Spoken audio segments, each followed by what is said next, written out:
Hello student, this is Suman Dutta. তো আজকে present হলাম নতুন একটা ভিডিও নিয়ে। আজকে থাকছে ত্রিপুরা ক্লাস 10-এর জন্য, অথবা যারা যারা গ্রামার ক্লাস করতে চাও তোমাদের জন্য খুবই গুরুত্বপূর্ণ ক্লাস। তো যারা যারা ক্লাস 10-এ পড়ো, তোমাদের পরীক্ষা খুব সামনে চলে আসছে। তো তোমাদের ইংলিশ পরীক্ষার জন্য কিন্তু গ্রামারে কিছু নিয়ম শিক্ষা একান্ত জরুরি। তো সেই জায়গায় আজকে আমি এখানে ইন, ঠিক আছে, তারপর এট, তারপর উইথ, এই তিনটার ডিটেলস কীভাবে তোমরা মনে রাখবে, যে কোথায় ইন বসবে, কোথায় অ্যাড বসবে, কোথায় উইথ বসবে, সেটা তোমাদেরকে শিখিয়ে দিব। ঠিক আছে, তো আশা করব সবাই ভিডিওটা মনোযোগ সহকারে দেখবে। একটু বড় হতে পারে, আর এটা শুধুমাত্র আজকের জন্য না, এটা কিন্তু লাইফ টাইমের জন্য একটা ভিডিও হতে পারে। তো আশা করি ক্লাস 10 ছাড়াও বাকিরা দেখতে ওটা কাজে দেবে। ঠিক আছে, তারপর তোমাদের জন্য ক্লাস 10-এ যারা পড়ছো তোমাদের জন্য আমি 10 থেকে 15টা ইম্পর্টেন্ট, খুবই খুবই খুবই important fill in the blanks দিব। ওই ফিল ইন দ্য ব্ল্যাঙ্কসগুলো কষ্ট করে মুখস্থ করে নেবে। ঠিক আছে, এটা কিন্তু পরবর্তী একটা ভিডিওতে চলে আসবে, আজকে চলে আসবে। তো ওই 10 থেকে 15টা যে ফিল ইন দ্য ব্ল্যাঙ্কস আছে, ওইটা তোমরা অবশ্যই মুখস্থ করে নেবে। যদি এখান থেকে মানে তোমাদের তো ফিল ইন দ্য ব্ল্যাঙ্কস আছে 3টা, ঠিক আছে, তো ওই 3টা যে আসে তার মধ্যে যদি 2টা কমন পড়ে যায় তাহলে অনেকটাই তোমাদের হেল্প হবে। ঠিক আছে, চলো আলোচনা করছি। তো ইনের ব্যবহার আমরা ইংলিশ গ্রামারের মধ্যে ইন কীভাবে ব্যবহার করব। সাধারণত ইন একটি প্রিপোজিশন যা সাধারণত সময়, স্থান, অবস্থা, ভাষা, পোশাক, বিষয় ইত্যাদি বোঝাতে ব্যবহৃত হয়। তো এই জায়গাটা আমাদের মানে মুখস্থ করতে হবে যে ইন সবার আগে কীটা হয়, মানে এখানে সময়, তারপর স্থান, তারপর অবস্থা, ভাষা, পোশাক, বিষয়। তো ভাষা বোঝালো ইন বোঝাবে, পোশাক বোঝালো ইন মানে এখানে বসবে, এখানে বিষয় বোঝালো ইন বসবে। তো সময়, তো বড় সময়কাল যেমন মাস, বছর, ঋতু, শতাব্দী ইত্যাদিতে কিন্তু ইন ব্যবহৃত হয়। মনে রাখবে সময় কিন্তু এখানে বড় সময় লাগবে, 10 সেকেন্ড, 15 সেকেন্ড বা 1 মিনিট, 2 মিনিট এরকম হবে না, বা একদিন হবে না। কী লাগবে? মাস লাগবে, বছর লাগবে, ঋতু লাগবে, শতাব্দী লাগবে। তো গঠন কি? ইন প্লাস যেগুলো আছে, ঠিক আছে, মান্থ, ইয়ার, সিজন আর হলো century. Example, I was born in 2025 বা 2005, 2006, এভরিথিং। যদি এখানে বলা হতো I was born in December, পুরোপুরি ভুল, কারণ ডিসেম্বর একটা মানে দেখো ভুল না, মিস্টেক হয়েছে। যদি এখানে লিখতো ডিসেম্বর তাহলে ঠিক আছে, ঠিক আছে, মানে ডিসেম্বর তো মাস আছে, ডিসেম্বর। কিন্তু এখানে যদি লিখতো, আমি বলতেছিলাম যে মানে ফ্রাইডে, ফ্রাইডে, তাহলে কিন্তু এখানে ইন হবে না। ঠিক আছে, তখন এখানে ইন হবে না। তো তখন সেক্ষেত্রে এখানে অন হয়ে যাবে, ইন হবে না। ঠিক আছে, যদি এখানে বলতো ফেব্রুয়ারি, মার্চ, এপ্রিল, তাহলে হয়ে যেত এখানে রাইট। তারপর she will come in January, দেখো নিচে আছে এখানে, ঠিক আছে। ফ্লাওয়ার্স ব্লুম ইন স্প্রিং, এটা সময়, ঋতুকে বোঝাচ্ছে। ইন্ডিয়া বিকাম ইন্ডিপেন্ডেন্ট ইন 1947, ঠিক আছে। তারপর স্থান বোঝাতে কোনো বড় এলাকা, দেশ, শহর বা ঘরের ভিতরে বোঝাতে ইন ব্যবহৃত হয়। মানে ঘরের ভিতরে, যেখানে ঘরের ধরো এই যে একটা ঘর, ঘরের ভিতরে তুমি আছো, তাহলে ওই সময় কিন্তু তোমাকে বোঝানোর জন্য যে তুমি ঘরের ভিতরে আছো, ঠিক আছে। You are in at room, ঠিক আছে। দেখো you are in room, at বসাবে না, ইউ আর ইন রুম, ঠিক আছে। আর ইউ ইন রুম, তো মানে তুমি যখন তুমি ভিতরে থাকবে, থাকাকালীন যে একটা পরিস্থিতি থাকবে, তখন কিন্তু এখানে কি বসবে? এখানে ইন বসবে। তো যদি কোনো বড় এলাকা থাকে, ঠিক আছে, ধরো উই লিভ, ঠিক আছে, উই লিভ ইন ত্রিপুরা লিখতে পারো, ঠিক আছে, মানে we live in Tripura, Tripura, ঠিক আছে। বা উই লিভ ইন ইন্ডিয়া, তো বড় জায়গা একটা। যদি একসাথে যে উই লিভ ইন ইন্ডিয়া, তারপরে যদি মনে করো যে আরেকটা আছে দিয়ে লেখছে এখানে ত্রিপুরা, কমা দিয়ে লেখছে ত্রিপুরা, সেই ক্ষেত্রে কিন্তু এখানে অ্যাড বসাতে হবে, কারণ একবার কিন্তু এখানে কিন্তু বড় কিন্তু ইন্ডিয়া, তখন ত্রিপুরা কী হয়ে যাবে, ছোটো হয়ে যাবে যদি ইন্ডিয়া উল্লেখ থাকে। ঠিক আছে, তো এক্সাম্পল দেখো, she lives in India, she lives in Guwahati, she lives in Tripura. ঠিক আছে, the keys are in the bag, যেমন চাবিটা ব্যাগের মধ্যে আছে, they are playing in the room.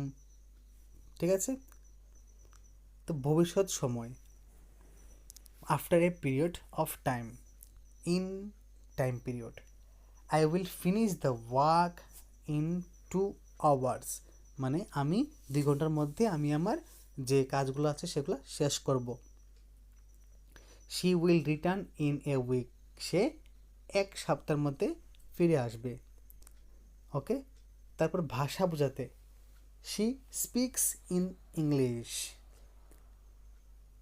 Right the answer in Bengali. ঠিক আছে, তো দেখো এখানে এটা ভাষা বোঝাচ্ছে, এখানে ইংলিশ একটা ভাষা, বেঙ্গলি একটা ভাষা, তো তার আগে কী হচ্ছে, এখানে ইন হচ্ছে।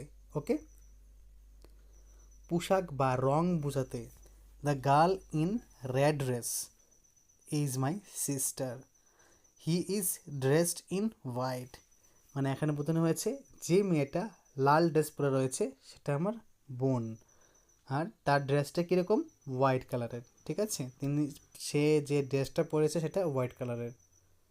শেষ, অবস্থা, হি ইজ ইন ট্রাভেল। ঠিক আছে, সে এখন মুশকিলের মধ্যে আছে। The house is in danger, এই বাড়িটা এখন বিপদের মধ্যে আছে। শি ইজ ইন লাভ, সে এখন ভালোবাসার মধ্যে আছে। ঠিক আছে, তো এরকম অবস্থান বা অবস্থা, ঠিক আছে, কন্ডিশন যেটা আছে, তো সেই কন্ডিশনের মধ্যে কিন্তু যখন অবস্থা করবে তখন কিন্তু কি হবে, ইন হবে। এই জিনিসটা আমাদের মুখস্থ রাখতে হবে। বিষয় বা ক্ষেত্র, ফিল্ড বা subject, she has a degree in history, মানে তার ফিল্ড কোনটা, হিস্ট্রি, তার জন্য তার আগে ইন বসছে। He is weak in mathematics, মানে সে ম্যাথমেটিক্সে দুর্বল, তো তার আগে কী হয়েছে, তার এখানে ইন বসছে। তো তার ফিল্ড দেখো, তার ফিল্ড কিন্তু সে ডিগ্রি করেছে, ফিল্ড কি, হিস্ট্রি, আর সে অঙ্কে দুর্বল, তার দুটোর আগে কি, ইন বসেছে। তো কিছু সংক্ষেপে পার্থক্য কিছু আছে।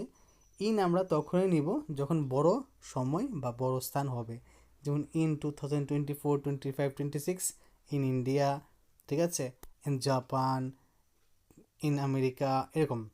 আর অন হলো নির্দিষ্ট দিন, অন তখনই বসবে যখন আমরা নির্দিষ্ট দিন বলবো। ঠিক আছে, যেমন অন মানডে, আমি প্রথমে বলেছি অন মানডে, অন সানডে, ঠিক আছে, on Friday, on 5th June, মানে নির্দিষ্ট করে বলা হয়েছে, এখানে দিনও বলা হয়েছে, তারিখও বলা হয়েছে। যখন নির্দিষ্ট আমরা দিন বা তারিখ বলবো তখন কিন্তু আমরা এখানে অন বসাবো।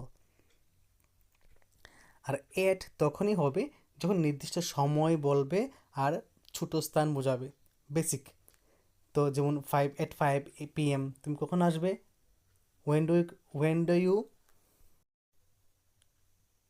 তো বলছিলাম হোয়েন ডু ইউ ব্যাক, তো এখানে নির্দিষ্ট সময়ে কথা বলেছে যে তুমি কখন আসবে, এটা নির্দিষ্ট টাইম বলে দাও, তখন কিন্তু এখানে অ্যাট বসবে। ওকে,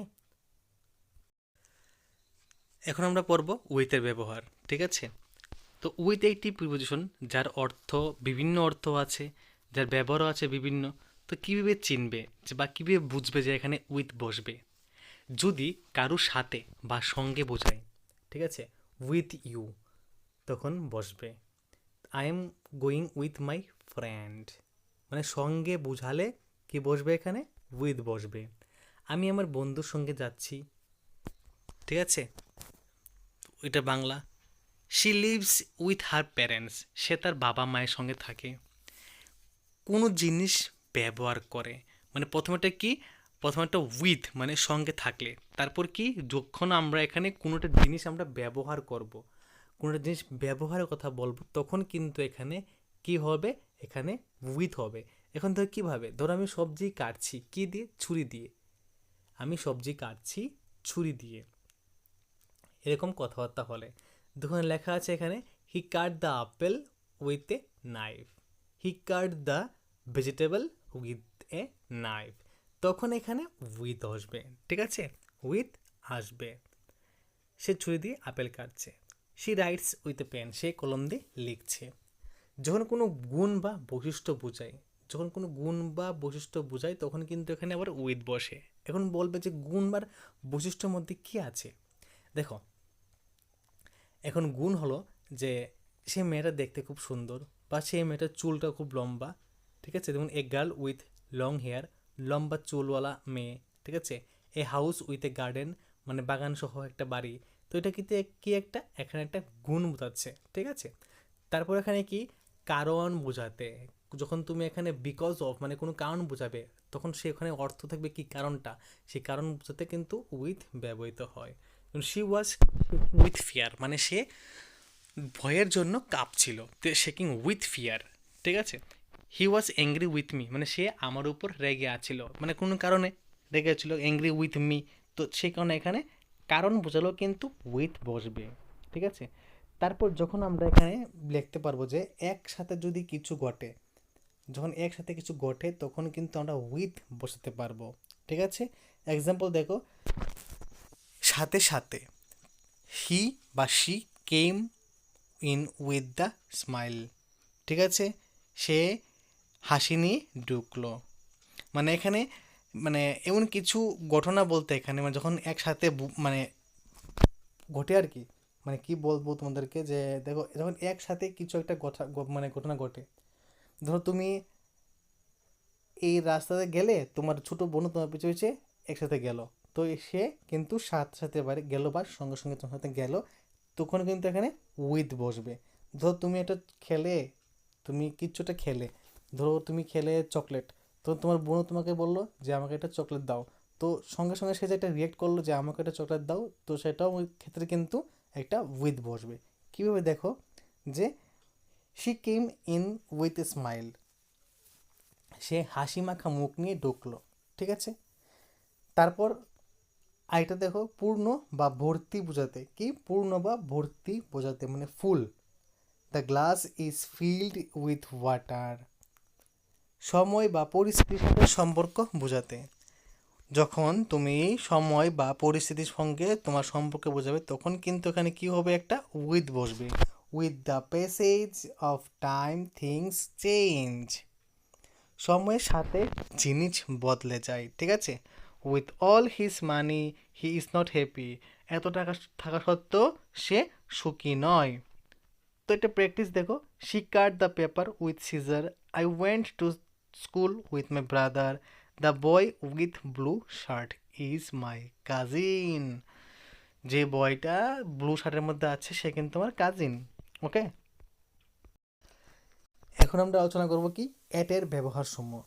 নির্দিষ্ট সময় মানে এক্স্যাক্ট যে টাইমটা আছে বা ক্লক আছে, এক্স্যাক্ট টাইম মানে তুমি এখানে শার্প মিনিট সেকেন্ড সব কিছু এখানে শার্প করতে পারবে, তখন কিন্তু অ্যাট বসে। যেমন দিনের সুনির্দিষ্ট সময়, যেমন 7টার সময়, সকাল 9টার সময়, 10টার সময় বলো, অ্যাট নুন বলো, অ্যাট মিড নাইট বলো, অ্যাট লাঞ্চ টাইম বলো, তখন কি হবে, অ্যাট বসবই। মানে যখন মানে নুনের আগে অ্যাড বসবে, যেখানে এখানে কিন্তু নির্দিষ্ট সময় আছে তার জন্য এখানে অ্যাড বসছে। I will meet you at 10 o'clock, ঠিক আছে। আশা করি বোঝা গেছো, যেখানে নির্দিষ্ট সময় আছে সেখানে কিন্তু কি আছে, অ্যাড আছে। ছোট স্থান বা নির্দিষ্ট স্থান আমাদেরকে এটা শিখতে হবে না, কারণ আমরা প্রথমেই পড়ে নিয়েছি, যেখানে জায়গাটা থাকবে ছোট সেখানে অ্যাড বসবে, আর যেখানে বড় থাকবে সেখানে থাকবে কি, সেখানে থাকবে ইন। কিন্তু অ্যাড আর ইন একসাথে তখনই বসবে যখন এখানে বড় ছোট কোনোটা মেনটেন করবে, ঠিক আছে। নাহলে কিন্তু অ্যাটের কাজ অ্যাড করবে, ইনের কাজ কিন্তু ইন করবে, ঠিক আছে। যেমন দেখো, at the door, at the corner, at the station, ঠিক আছে, at the station. She is waiting at the bus stop. তারপর নির্দিষ্ট ঠিকানা, যখন কারোর আমরা নির্দিষ্ট ঠিকানা চাই বা দেই তখন কিন্তু এখানে আবার কি বসে, অ্যাড বসে, বাড়ির ঠিকানা নাম্বার সহ। যেমন অ্যাট 15/2 রাজক অ্যাভিনিউ বা সুমন ঠিক আছে, সুমন রাস্তগি বা সুমন দত্তাস হাউস, এরকম যখন নির্দিষ্ট করে কোনো ঠিকানা দেওয়া হবে তখন কি হবে, এট বসবে। তারপর কর্মক্ষেত্র বা স্থান নির্দেশ, মানে স্পেসিফিক ভেন্যু যেটাকে বলে, মানে কোথায় তোমার কাজ, কোন জায়গায় তুমি আছো। তো এখানে নির্দিষ্ট কোনো স্থান বোঝালে বা কর্মক্ষেত্র বোঝালে তখন কী হবে, অ্যাট হবে। যেমন অ্যাট স্কুল, আমি এখন স্কুলে আছি, অ্যাট ওয়ার্কে আছি, অ্যাট দ্য পার্টিতে আছি, অ্যাট দ্য সুপার মার্কেটে আছি, ঠিক আছে। He is at work. দিক নির্দেশ বা লক্ষ্য, মানে টার্গেট, তুমি যদি কোনো টার্গেট রাখো তার উপরের মধ্যে কী বসবে, অ্যাট হবে। আর যদি তুমি ডাইরেকশন বোঝাও তখন কিন্তু অ্যাট বসবে। যেমন smile at, look at, throw the ball at, মানে ওই যে সোজা জায়গাটা আছে ওইখানে তুমি বল মারো। তো she is waving at the crowd. অবস্থা বা দক্ষতা বোঝাতে, কোনো কাজের দক্ষতা স্তর বা অবস্থা বোঝাতে, যেমন good at, bad at, at war, at peace. Okay, কি বসে এখানে, অ্যাট বসে। I am good at English. নির্দিষ্ট ফ্রেজ, যেমন at first, at last, at least, at home, at night, at the weekend. কিছু কিছু নির্দিষ্ট ফ্রেজ আছে যেগুলা এইগুলোর সাথে অ্যাট বসবে, এগুলোর সাথে অন্য কিছু বসবে না, সেগুলো আমাদের মুখস্থ করতে হবে। যেমন at first, at last, at least, at home, at night, at the weekend, এগুলো কিন্তু আমাদের মুখস্থ করতে হবে যখন আমরা স্পোকেন ইংলিশ শিখবো। তো কিছু বেসিক একটা পার্থক্য ইন এবং এর মধ্যে, এট ছোটো স্থানের ছোট বিন্দু বা সময়, ইন বড় স্থান বা দীর্ঘ সময় বা বছর, ঠিক আছে, এখানে দিয়ে দিয়েছি। তো আজকের এই যে ছোটো ক্লাসটা ইন, অ্যাট এবং উইথের ক্লাসটা তোমাদের কাছে কীরকম লেগেছে অবশ্যই আমাকে কমেন্ট করে জানাবে। যদি ভালো লাগে থাকে তাহলে এরকম আরও ইনফরমেটিভ ভিডিও তোমাদের খুব খুব বেশি করে দেবো, ঠিক আছে। আর তোমাদেরকে আমি কি বলেছিলাম 10 থেকে 15টা কিন্তু খুবই গুরুত্বপূর্ণ শূন্যস্থান দেবো, সেই শূন্যস্থানগুলো তোমরা ভালো করে শিখে রাখবে। তো দেখা হচ্ছে একটা গুরুত্বপূর্ণ ভিডিওতে, সবাইকে অসংখ্য ধন্যবাদ।